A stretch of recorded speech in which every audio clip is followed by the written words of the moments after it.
अस्सलामुअलैकुम दोस्तों कैसे हो आप। मैं उम्मीद करता हूँ आप सभी खैर व आफियत से होंगे और बहुत ज़्यादा खुश होंगे। दोस्तों आज मैं आपके सामने फिर से एक बार हाज़िर हुआ हूँ एक बहुत बड़ी अपडेट को लेकर, जो कि दोस्तों सीमा भगोड़ी के ताल्लुक से है और ग़ुलाम हैदर के ताल्लुक से है। तो दोस्तों इस वीडियो में पूरा आखिर तक बने रहे और कोई दोस्त इस चैनल से नए जुड़े हैं तो चैनल को सब्सक्राइब लाजमी कर लीजिएगा, ताकि मैं जब भी वीडियो अपलोड करूँ उसका नोटिफिकेशन सबसे पहले आप तक पहुँच जाए। ये ये ये पाकिस्तान की जो प्रोडक्शन है ना, ये सीमा हैदर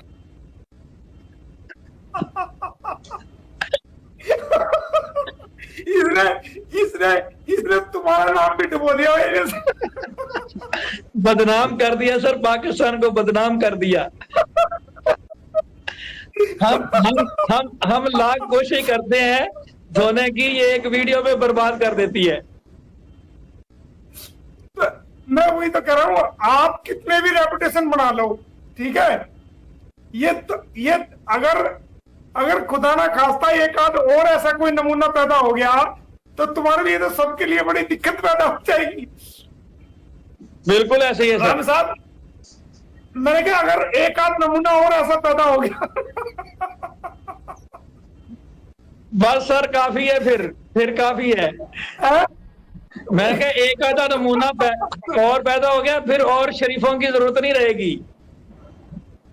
ये तुम्हारे बोए बीज, ये पाकिस्तान के बोए बीज, ये काटने पड़ रहे हैं हिंदुस्तानियों को।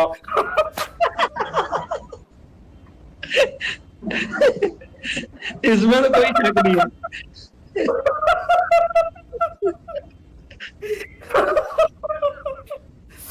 है। ये हमारे काबुई, ये वहां की कैसी पता नहीं क्या है, कैसा आपने इसको जो है ना बड़ा करा है, इसको कैसा मसाला लगाया है, कैसी खाद दी है, कैसा इसको फीडिंग कराई है, कैसा दूध पिलाया है, ये यहाँ आकर के जो है ना हमारी संस्कृति को खराब कर रही है। सर इसको कराची की सिंधी बिरयानी खा खा के ना इसका ये हाल हो गया है। ज्यादा बिरयानी खिला दी आपने इसको। ये हैदर ने खिलाई है सर, सऊदी अरब से इंपोर्टेड बिरयानी खिलाई है कोई इसको। अब ये हमें, अगर हमने इसको डायरेक्ट रिपोर्ट करा दिया ना आपके पाकिस्तान, भाई साहब, अब ये कुछ तो ये पाकिस्तान की जो है ना पहले से बिगड़ी बिगड़ाई होके आई और फिर इसको हिंदुस्तान की हवा लगी।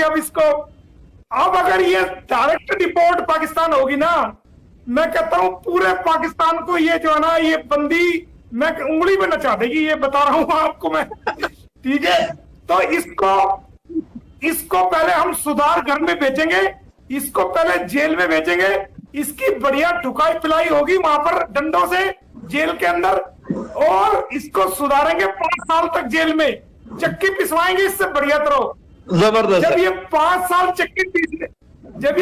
साल चक्की पीस लेगी और कुछ सुधार हो जाएगा तब बेचेंगे आपके पाकिस्तान में, वरना आपके लिए ये हमारे देश की सुरक्षा के लिए तो खतरा है, ये आपके देश के लिए भी बहुत बड़ा खतरा हो जाएगी, बता रहा हूं मैं आपको। बिल्कुल सही बात है सर, इसमें कोई शक नहीं है, इसमें कोई शक नहीं है। लेकिन सर एक बात है, आज मैं एक बात मान गया हूं कि ये बहुत सारे लोग कह रहे थे कि ये जाएगी नहीं, ये जवाब पेश नहीं करेंगे, लेकिन ये कोर्ट का डर तो है सर, इनको डर है। आज पेश हो गए ये लोग, वकालतनामा तो इन्होंने जमा करवा दिया ना जी। भाई साहब, कोर्ट तो इनको, कोर्ट को भी पता है ना, कोर्ट को देखो, कोर्ट, ऑनरेबल कोर्ट जो है वो सीमा को भी जानती है क्योंकि ये रोज लाइव आती है, और ऑनरेबल कोर्ट इसके भैया को भी जानती है कि क्या चीज है वो।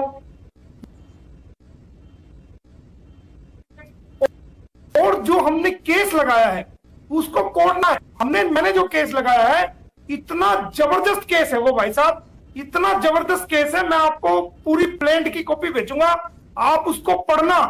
इतनी कम से कम 40-50 पेजेस से भी 80 पेजेस के करीब है, इतना जबरदस्त केस लगाया है भाई साहब, एक एक पॉइंट को हमने लिखा है, बड़ी मेहनत से लिखा है, तो कोर्ट ने पढ़ा है। हमने जब से गुलाम हैदर सऊदी अरब में गया, कैसे वो पैसे भेजता था, कैसे ये आई, कैसे क्या किया, तमाम एक एक चीज को हमने खोला है पैरावाइज, हमने विद सबूत, कोई सबूत ऐसा नहीं छोड़ा जो हमने पिटीशन के साथ ना लगाया हो।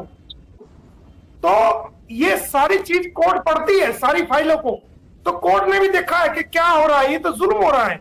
तो तभी तो इनको जो ना सारे काम हुए, तभी इनको नोटिस जारी कराए और अब ये जवाब देंगे। और अगर अगली डेट पे ये लोग नहीं आते हैं या जवाब नहीं देते हैं तो एक तरफा कार्रवाई होगी। बिल्कुल सही बात, तरीका है। आज इनकी प्रेजेंस को, आज इनकी सर्विस को, जो नोटिस की सर्विस है, तमाम नोटिस की सर्विस को आज कोर्ट ने कंप्लीट माना है और ऑर्डर के अंदर लिखा है कि भाई सर्विस जो है वो कंप्लीट हो चुकी है। बिल्कुल सही बात है, बिल्कुल सही बात है। और अगली डेट पे अगर ये एक डेट पे भी अब गैर हाजिर होंगे तो वो तो एक्सपार्टी डिसीजन हो जाएगा। वही तो मैंने कहा। और फिर सर अब ये कोर्ट जो आपने पिटीशन में चीजें क्लेम की हैं वो सारी अब इनको माननी पड़ेंगी। उसमें से कोई भी ये वायलेशन करेंगे तो इट मीन कि ये कोर्ट में अपीयर होने के बावजूद इनके नॉलेज में होते हुए जानबूझ के ये कर रहे हैं, ये तो और बुरा फंसेंगे। अब इसमें इसके करेंगे तो बाकायदा उसमें लिखेंगे भी। पहली बात तो ये क्लियर करना पड़ेगा कि सीमा हैदर ने सचिन से कब शादी की, किस डेट को शादी की, किस समय शादी की, किस प्लेस पे शादी की, किन विटनेसेस के सामने शादी की, वो लिखना पड़ेगा। इनको नंबर 2 लिखना पड़ेगा कि भाई गुलाम हैदर की सीमा हैदर के साथ लास्ट मुलाकात कब हुई, कब उसका डिवोर्स हुआ, डिवोर्स का क्या तरीका था, प्रोनाउंसिएशन से हुआ, टेलीफोन द्वारा हुआ, विटनेसेस के सामने हुआ, उसको कहां आपने चैलेंज किया, किन किन विटनेस ने सुना और किस किस मुफ्ती ने फतवा दिया, वो तमाम चीजें इसको खोलनी पड़ेगी।